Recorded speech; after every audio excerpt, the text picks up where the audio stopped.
दोस्तों, हमारे देश के अंदर अलग अलग जाति, धर्म और संप्रदायों के लोग निवास करते हैं।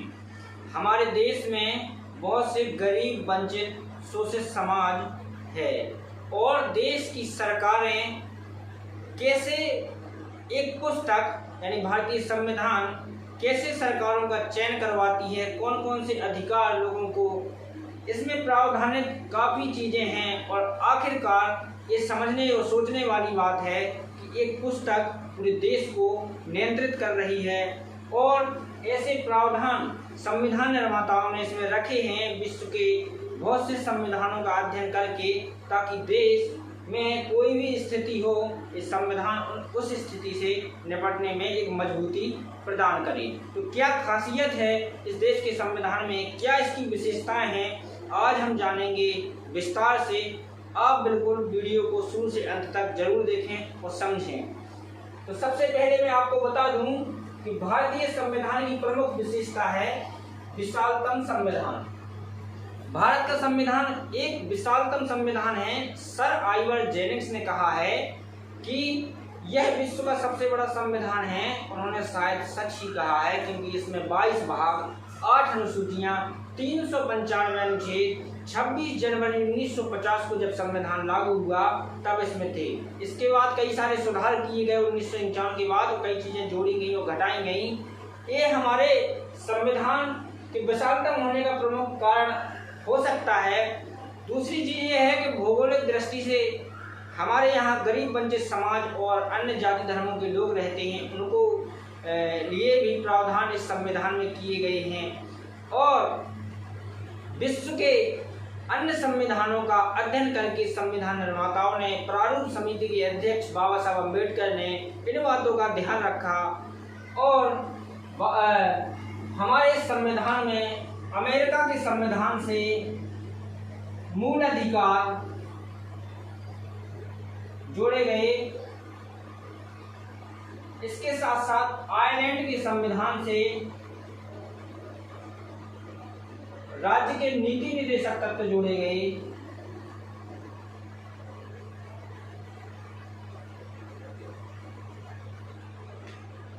हमारे जर्मन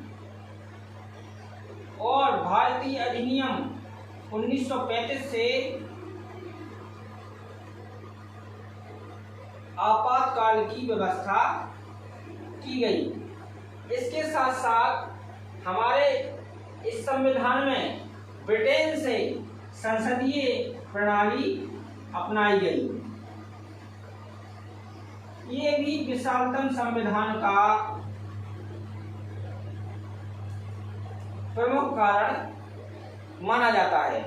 तो दोस्तों, विशालतम संविधान यदि हमारा है तो ये बहुत ही सही चीज़ है, क्योंकि लोगों को इसको पढ़ने में, समझने में आसानी होगी और जब वो इसको पढ़ सकेंगे, समझ सकेंगे, तभी वो संविधान के अनुसार आचरण भी कर सकेंगे। हमारा दूसरा है प्रभुत्व संपन्न, लोकतंत्रात्मक, पंथनिरपेक्ष, समाजवादी गणराज्य की स्थापना। दोस्तों, प्रभुत्व संपन्न मैंने आपको बताया है, एक बार फिर से अच्छी से समझा दूं। प्रभुत्व संपन्न का अर्थ है जिस देश में आंतरिक एवं बाहरी निर्णय लेने के लिए सरकार स्वतंत्र हो, वह प्रभुत्व संपन्न राष्ट्र कहलाता है। यदि अंतर्राष्ट्रीय संधि करना है तो वह स्वतंत्र है कि उसे संधि करना है या नहीं करना है। तो देश के जितने भी निर्णय ले सकता है वह हमारा प्रभुत्व संपन्न देश है। 26 जनवरी 1950 से पूर्ण रूप से हमारा देश मजबूती से खड़ा हुआ और प्रभुत्व संपन्न बन गया। इसके बाद हमारा लोकतंत्रात्मक का अर्थ है कि जहां जनता के द्वारा अपने प्रतिनिधि चुने जाते हैं और सरकार का चयन होता है, वह राष्ट्र लोकतंत्र यानी प्रजातंत्र राष्ट्र कहलाता है। ऐसे राष्ट्र की कल्पना हमारे संविधान निर्माताओं ने की थी। इसके बाद है हमारा पंथ निरपेक्ष, जो 42वें संविधान संशोधन के द्वारा 1976 में प्रस्तावना में भी जोड़ा गया है। ऐसे राष्ट्र की कल्पना जो धर्मनिरपेक्ष हो, जिसका कोई राज धर्म ना हो, सभी धर्मों का सम्मान करते हो, किसी धर्म का विरोध न करते हो और यह कहें कि धर्म के मामले में संविधान और देश का कानून तटस्थ है, ना किसी का पक्ष लेता है और ना किसी का विरोध करता है, ये इस मामले में बिल्कुल दूर ही रहता है। तब जाके देश में इतने सारे जाति धर्म के लोग आपस में सामंजस्य से रह सकते हैं, किसी भी ढंग से अपनी पूजा अर्चना कर सकते हैं, बस किसी दूसरे को उस पूजा अर्चना से परेशानी ना हो। ये हमारे खासियत है इसकी। और दूसरी बात, ऐसे समाजवाद की व्यवस्था जिसमें सभी को आर्थिक न्याय हो, ऐसे गणराज्य की स्थापना दूसरी हमारी महत्वपूर्ण विशेषता संविधान निर्माताओं ने बताई। तीसरा है हमारा संसदीय ढंग की सरकार। आपको बता दें, संघात्मक संविधान में दो प्रकार की सरकारें होती हैं, एक अध्यक्षात्मक और दूसरी होती है संसदीय ढंग की। जो अध्यक्षात्मक जो व्यवस्था है वो अमेरिका की है, उसमें जनता के द्वारा डायरेक्ट राष्ट्रपति को चुना जाता है और सारी शक्तियां राष्ट्रपति में निहित होती हैं। वह सभी अधिकारियों को नियुक्त कर सकता है और हटा सकता है। राष्ट्रपति का निर्वाचन जो पद अवधि होती है वो 4 वर्ष की होती है, जो अमेरिका में है। और हमारे देश में जो है संसदीय प्रणाली है जिसकी शक्ति मंत्री परिषद में निहित होती है और मंत्री परिषद का प्रधानमंत्री माना जाता है। तो ये हमारे संसदीय ढंग की सरकार। अगला है हमारा मूल अधिकार, जो बेहद ही महत्वपूर्ण है। एक कल्याणकारी राज्य के लिए जनता के अधिकारों की घोषणा करना बेहद ही महत्वपूर्ण कार्य रहा। जब जनता के अधिकार होंगे, जनता का विकास होगा, जनता को समानता मिलेगी, स्वतंत्रता मिलेगी, तभी वह अपना बहुमुखी विकास कर सकेगा। तो उसके बहुमुखी विकास के लिए मौलिक अधिकारों की घोषणा संविधान में की गई है और इसका सजग प्रहरी न्यायपालिका को बनाया गया है। जब सरकारें अनियंत्रित हो जाती हैं, सरकार बहुत ज़्यादा पावर में आ जाती हैं, इस स्थिति में यदि किसी के अधिकारों पर प्रतिबंध लगाया जाता है, उनके अधिकारों का अतिक्रमण होता है, तो अनुच्छेद 226 के तहत हाई कोर्ट और अनुच्छेद 32 के तहत सुप्रीम कोर्ट में याचिका दायर कर सकता है। इसीलिए न्यायपालिका को मूल अधिकारों का सजग प्रहरी भी कहा जाता है। इसको भारतीय संविधान के अनुच्छेद 12 से 35 में स्पष्ट अच्छे तरीके से समझाया गया है, जिसमें 14 से 18 में समानता का अधिकार और हमारा स्वतंत्रता का अधिकार, वाक अभिव्यक्ति की स्वतंत्रता, शोषण के विरुद्ध अधिकार, शिक्षा संस्कृति का, धार्मिक स्वतंत्रता का, संवैधानिक उपचारों का अधिकार, ये हमारे 12 से 35 में मूल अधिकार बताए गए हैं। ये बेहद महत्वपूर्ण विशेषता है। इसके बाद हमारे राज्य के नीति निर्देशक तत्व। राज्य का पवित्रतम कर्तव्य है राज्य के नीति निर्देशक तत्वों की घोषणा करना, जो भाग 4 में है। राज्य के नीति निर्देशक तत्व जिसमें लोगों का बहुमुखी विकास की दृष्टि से राज्य ऐसी घोषणाएं करे जिससे पंचायतों में एक संगठन बनाए जा सकें और इसमें न्यायपालिका और कार्यपालिका को पृथक किया जा सके ताकि लोगों को न्याय मिल सके। इस प्रकार से जो धन है और उत्पादन है उसको भी समान रूप से वितरित किया जा सके, ऐसी चीज़ें हमारे राज्य के नीति निर्देशक तत्वों में रखी गई हैं। ये भी एक महत्वपूर्ण विशेषता है। इसके बाद है हमारा नम्रता तथा अनम्रता का अनोखा सम्मिश्रण, या कहें कठोर एवं लचीलेपन का अनोखा सम्मिश्रण हमारे संविधान में देखने को मिलता है। कुछ लोगों का मत है कि संविधान इतना कठोर नहीं होना चाहिए कि वो है विषम परिस्थितियों में उसमें बदलाव ही ना किया जा सके, तो ऐसा नहीं है। हमारा संविधान एक कठिन परिस्थितियों में लचीला भी हो जाता है ताकि देश को उन समस्याओं से निपटने की जो है आज़ादी मिल सके। तो विधानमंडल अध्यादेश लाकर के परिवर्तन भी अनुच्छेद 368 के तहत इसमें संशोधन करते हैं ताकि बहुत सी चीज़ें देश में विषम परिस्थितियों में उनसे निपटा जा सके। इस प्रकार से हमारा देश कठोर एवं लचीलेपन का उदाहरण है। जब देश शांति काल में होता है तो इसको मजबूती भी यह संविधान प्रदान करता है। और हमारा संविधान परिवर्तनशील है। ये हमारे कठोर एवं लचीलेपन का अनोखा सम्मिश्रण। अब है हमारा केंद्रोन्मुख संविधान, यानी एक ऐसा संविधान जिसमें केंद्रीयकरण की सबल प्रवृत्ति है, जो कि सरकार को मजबूती प्रदान करता है समय अनुसार। आपातकाल के समय जब देश में आपातकाल लगता है तो केंद्र को राज्य की अपेक्षा अधिक शक्ति प्रदान की गई है, ताकि वह देश में सही तरीके से व्यवस्था स्थापित कर सके, वह काम कर सके। तो इस प्रकार से केंद्रोन्मुख संविधान महत्वपूर्ण विशेषता है। इसके बाद है वयस्क मताधिकार। आपको बता दें कि 18 वर्ष जिसने पूरी कर ली है, चाहे महिला हो या पुरुष, उसको मत देने का अधिकार है और वह सरकार का चयन कर सकता है, चाहे राष्ट्रपति हो या प्रधानमंत्री हो या आम नागरिक, किसान, गरीब, मजदूर हो, उसको भी वोट देने का अधिकार दिया गया है। ये भी महत्वपूर्ण विशेषता है। इसके बाद स्वतंत्र न्यायपालिका। स्वतंत्र न्यायपालिका का होना बेहद जरूरी है। जैसे देखा जाए तो अमेरिका में दोहरा कानून काम करता है कि राज्य संयुक्त राज्य में अलग और प्रांतों में उसके अलग। इस प्रकार से दोहरी नागरिकता भी वहाँ होती है।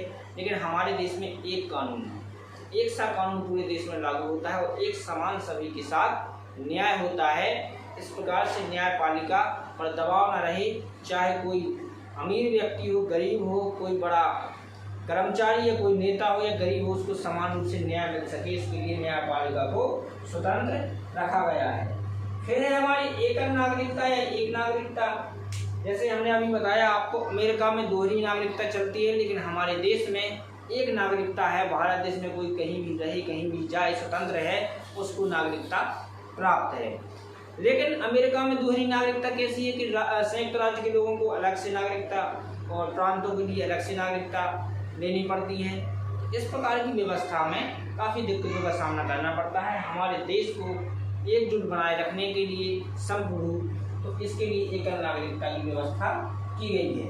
इसके बाद हमारा पंथनिरपेक्ष राज्य की स्थापना, जो हमने अभी आपको बताया है ऊपर, एक ऐसे राष्ट्र की स्थापना जिसमें इतने सारे देश के अंदर धर्मों के लोग रहते हैं, जातियों के लोग रहते हैं, तो आपस में लड़े नहीं, झगड़े नहीं, माहौल में सामंजस्य रहे सभी में आपस में। इसके लिए देश ने जो मौलिक अधिकारों में भी एक धर्मनिरपेक्ष राष्ट्र की स्थापना की बात की है। प्रस्तावना में भी उन्होंने स्पष्ट रूप से 1976 में जोड़ा है 42वें संविधान संशोधन के द्वारा कि देश के अंदर कोई किसी भी ढंग से पूजा अर्चना करे, वह स्वतंत्र है, लेकिन दूसरे व्यक्ति को भाई परेशानी ना हो, तो उसके लिए दंड की व्यवस्था भी है।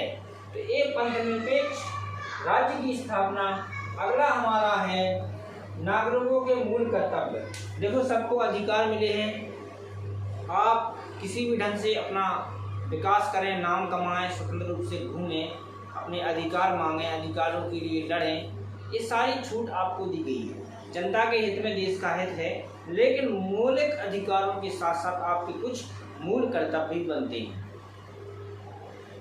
तो इन मूल कर्तव्यों को भी संविधान के 51 का में जोड़ा गया है और आपके ये कर्तव्य हैं, जैसे राष्ट्रगान, राष्ट्रध्वज और संविधान का पालन करना, वन एवं वन्य जीवों की रक्षा करना, आह्वान किए जाने पर आप सेना में भर्ती होकर के देश की रक्षा करें जब देश संकट में हो, देश की प्रभुता, एकता और अखंडता को बनाए रखें, सरकारी संपत्ति की रक्षा करें और अनिवार्य शिक्षा 6 से 14 वर्ष के लिए उनके पेरेंट्स, माता पिता दिलवाएं। ये सारी चीज़ें मूल कर्तव्यों में बताई गई हैं। तो आपका ये कर्तव्य है कि आपको जिस प्रकार मौलिक अधिकार दिए गए हैं, उसी प्रकार अधिकारों का लाभ लेकर के साथ साथ कर्तव्यों का भी पालन करें। इसके बाद हमारा सबसे अंतिम है वो है न्याय पुनर्विलोकन का अर्थ एवं आधार, जो बेहद ही महत्वपूर्ण मायने रखता है संविधान में। न्याय पुनर्विलोकन आखिर है क्या, इसका अर्थ एवं आधार है क्या? तो आपको बता दें, न्यायिक पुनर्विलोकन की शक्ति संविधान के आर्टिकल अनुच्छेद 13 में बताई गई है। इसके तहत भारतीय संविधान लागू होने के बाद और पहले जो भी विधियां बनाई गई हैं, यदि वह संविधान से असंगत हैं, यदि आपके अधिकारों से असंगत हैं या उनका अतिक्रमण करती हैं, तो वह प्रारंभतः ही शून्य घोषित हो जाएंगी, उनका कोई महत्व नहीं रह जाएगा। इस प्रकार की व्यवस्था हमारे न्यायिक पुनर्विलोकन में है। और न्यायिक पुनर्विलोकन जो विधानमंडल द्वारा अध्यादेश कानून बनाए जाते हैं, अधिनियम, यदि वो भी संविधान से असंगत हैं या अतिक्रमण हमारे अधिकारों का होता है, तो न्यायिक पुनर्विलोकन की न्यायपालिका को शक्ति है। वह न्यायिक पुनर्विलोकन करके आपको न्याय दिलाने के लिए उस अधिनियम को शून्य घोषित कर सकता है, असंवैधानिक घोषित कर सकता है। ये बहुत बड़ी पावर न्यायपालिका को दी गई है। ये आधारभूत ढांचा है हमारे संविधान का, जो न्यायिक पुनर्विलोकन का जो व्यवस्था है। तो यही आधार एवं अर्थ है कि न्यायिक पुनर्विलोकन करके आपको आर्टिकल 226 और 32 में भी पावर दिया गया है कि हाई कोर्ट और सुप्रीम कोर्ट में जा करके आप अपने अधिकारों का अतिक्रमण होने पर या उल्लंघन होने पर आप हाई कोर्ट और सुप्रीम कोर्ट में गुहार लगा सकते हैं और कोर्ट इसकी जांच करके उसको असंवैधानिक घोषित कर सकता है, उसको दंडित कर सकता है जो इसके खिलाफ होगा। तो ये न्यायिक पुनर्विलोकन की शक्ति बेहद महत्वपूर्ण लगती है। ये महत्वपूर्ण विशेषताएं हमारे भारतीय संविधान की थी। तो इस प्रकार से आपको सभी को संविधान की ये विशेषताएं जाननी चाहिए। यदि वीडियो आपको अच्छा लगा हो तो इसको सभी लोगों को शेयर करें और कमेंट करके हमें बताएं इसमें क्या कमी रह गई है, और हमारे चैनल से जुड़ जाएं ताकि अगली वीडियो आपको देखने को मिल सकें। धन्यवाद।